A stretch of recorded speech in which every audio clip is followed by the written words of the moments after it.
They can, Ada said. They teach in waves. First, watch, then listen, then wait, then, when your shoulders forget they are shoulders, look again. That's when you'll see the true lines. Finn nodded. He sipped the tea. It was light and calm. I'll show you the places, Ada said. But we walk softly. We move like we are clouds. Ready? Ready? Finn said, though the word felt like a yawn. The beach that breathes. Ada led Finn to the beach. The sand here wasn't rough. It was like flour warmed by the sun and then cooled by the moon. When the waves reached the shore, they sighed in and out like a sleeping creature. Finn breathed with them. In as the wave came, out as it left, in, out. His ribs loosened. The space inside him grew wider. Draw what you feel first, Ada said. Then draw what you see.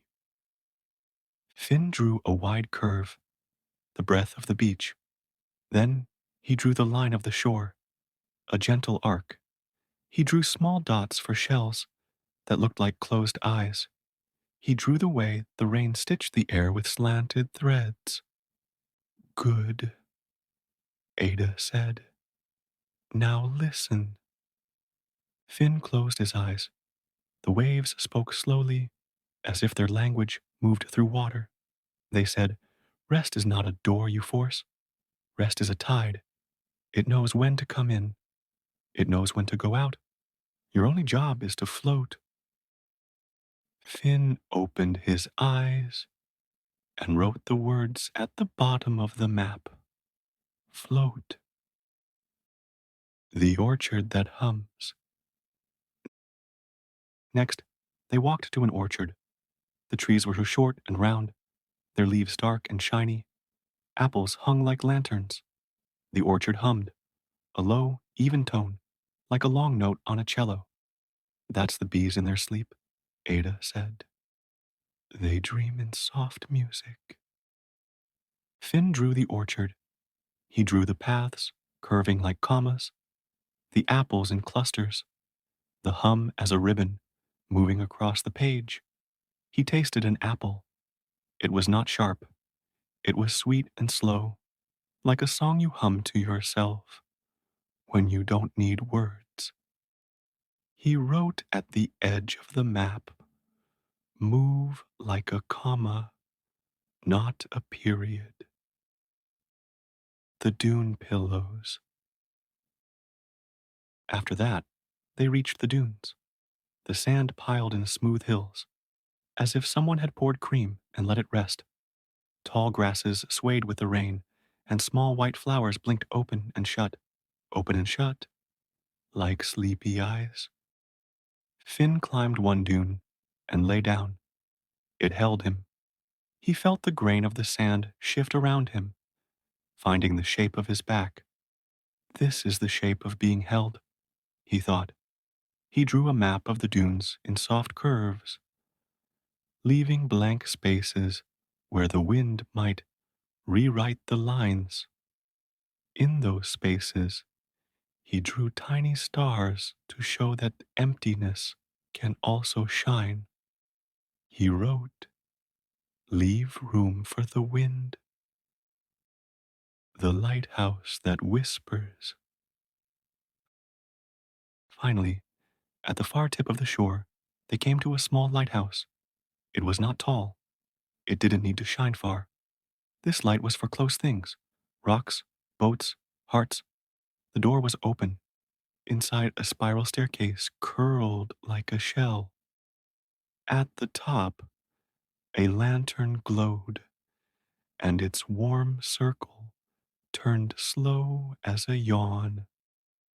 The lighthouse keeper, a soft-spoken person named Ray, waved them in. Storm, Ray asked. No, Ada said. Rain with good manners. I like that, Ray said. I keep a book of good phrases. That one can go in. Ray poured them tea. Coast people like tea that tastes like weather, and set out a plate of crumbly biscuits. What brings you, mapmaker? Ray asked. I want to draw the shape of rest, Finn said. Then stand by the light, Ray said, and watch it turn. Each time it passes your face, let a thought go, one per turn. It will come around again, and you can let another go. The light makes a path. Thoughts can follow that path out to sea. There, they become smaller than the smallest boat. Finn stood. The light turned. He felt its warmth, then its absence, then its warmth again. First turn, a worry about unfinished work. Gone. Second turn, a worry about what others think. Gone. Third turn, a worry about time. Gone. By the fifth turn, he could hear the rain's own breath. By the seventh, the lighthouse seemed to hum, in tune with his chest. He drew a circle on his map to mark the light's path and wrote, one turn at a time. When they left the lighthouse, the world felt even softer. The rain had settled into a quiet pattern. The moon drifted higher, then tucked itself behind a friendly cloud. You've learned what you needed, Ada said. You can map the shores now. But remember, maps are only guides. The real place is in your breath. Thank you, Finn said. He meant it with his whole rested heart. They walked back to the dock, and the ferry waited like a patient dog, wagging a tail made of lantern light. Mender tipped his cap.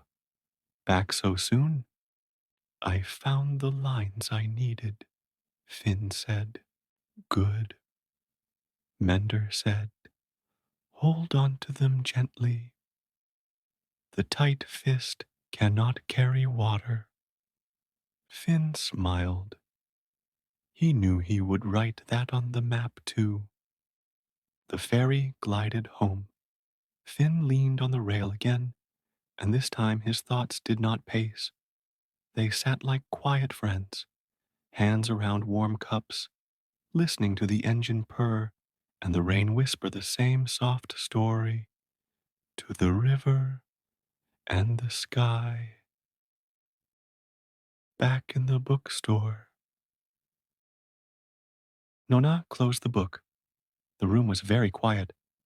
Even the cat seemed to purr softer, as if not to break the soft shape of the air. Rowan blinked slowly, like someone waking from a good dream, or someone about to float into one.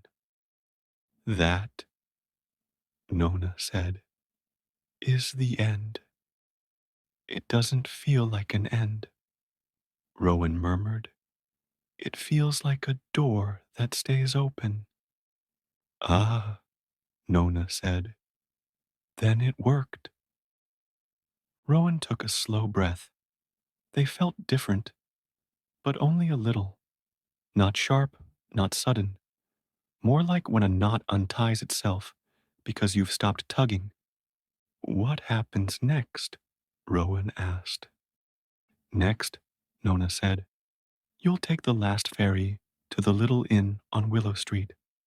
You'll fall asleep to the rain, and when your mind wants to pace, you'll remember the mapmaker's lessons. Rowan nodded. Float, they said. Move like a comma. Leave room for the wind. One turn at a time. A tight fist cannot carry water.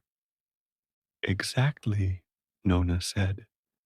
You may forget one or two, and that's fine. The river remembers for you. Rowan stood and stretched. It felt like the stretch at the end of a day that has been fair and kind. They placed a few coins on the counter, and Nona slid them back. Stories pay themselves, she said. But take this. She slipped a small card into Rowan's hand. In silver letters, it said, Bedtime Map, Personal Edition. 1. Breathe with the rain. In, out. 2. Imagine the beach that breathes. Third drop, one thought each turn of the light. 4. Leave room for the wind. 5. Float. Keep it near your pillow, Nona said. If you wake in the night, read it slowly. By the time you reach float, you might already be drifting. Thank you, Rowan said. The words were simple. They were enough. The bell chimed as they left. The rain greeted them with cool kisses. The lamp-post hummed. The cat blinked and let them scratch its head. The ferry waited below, lights warm as honey, engine low and calm. The ferry ride home, the part where you, listener, drift. As Rowan boarded the ferry, this story turns to you. Yes, you, with your pillow and your cozy blanket, and the soft weight of night on your eyes. The ferry has room for you too. Listen, the engine purrs, steady and low. The deck lights sway, left, right, left, right, like a cradle rocking across water. Find your breath again, in through your nose. 1, 2, 3. Out through your mouth. 1, 2, 3, 4. Each breath is a wave. Each wave knows where to go. There is nothing to push. There is nothing to fix. You step onto the deck beside Rowan. The wood is smooth. The rain taps a rhythm, a soft drum on the roof. The river smells like clean night. The town lights behind grow small. The inn lights ahead grow gentle and closer. You can see a window with a yellow glow. That window is ready for you. Mender, the captain, nods. Good evening, he says.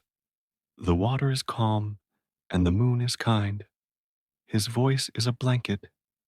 You tuck it around your shoulders. Lean on the rail. Look at the water. It moves, and yet it rests. When the light from the deck lands on the surface, it breaks into tiny coins, and then those coins gather again, whole. Your day's thoughts can do the same. They can break into small, harmless pieces. Then they can gather at the shore of morning, where you'll pick up only what you need.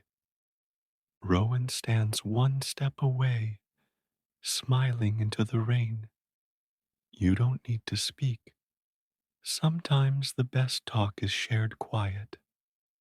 The ferry horn lets out a low, far sound that feels like a giant yawn. Let your jaw loosen. Let your neck soften. Let your cheeks fall smooth. The horn's long note moves through your chest. It asks your heart to slow. Your heart is willing. It knows how. The ferry passes a tiny island. On it stands the small lighthouse you heard about. Its light turns. With each turn, let go of one small thought. First turn, the most recent worry. Thank it and let it float away. Second turn, something unfinished that can rest until tomorrow. It drifts like a leaf. Third turn, a memory that keeps knocking. You tell it, you can sleep here. I'll see you in the morning. Fourth turn, a list of things to do. You fold the list into a paper boat and set it on the water. The light turns again, and the boat slides away, easy and sure. If a thought returns, that's fine. You are gentle. You let it climb aboard the next paper boat. Mender slows the ferry. The wake curls behind you like a soft tail. Rain makes tiny crowns on each ripple. The sound of the engine blends with the rain. The world becomes one big hush. It reminds you of being small and being carried. It reminds you that you are still allowed to be carried sometimes. Tonight is a carrying night. You pass the beach that breathes. Even from the deck, you can hear the long sigh of waves. Listen and match them. In, out, in, out. Your breath finds the slow rhythm without trying. Your eyelids find the same rhythm. They are heavy but kind. They are doors that close without a click.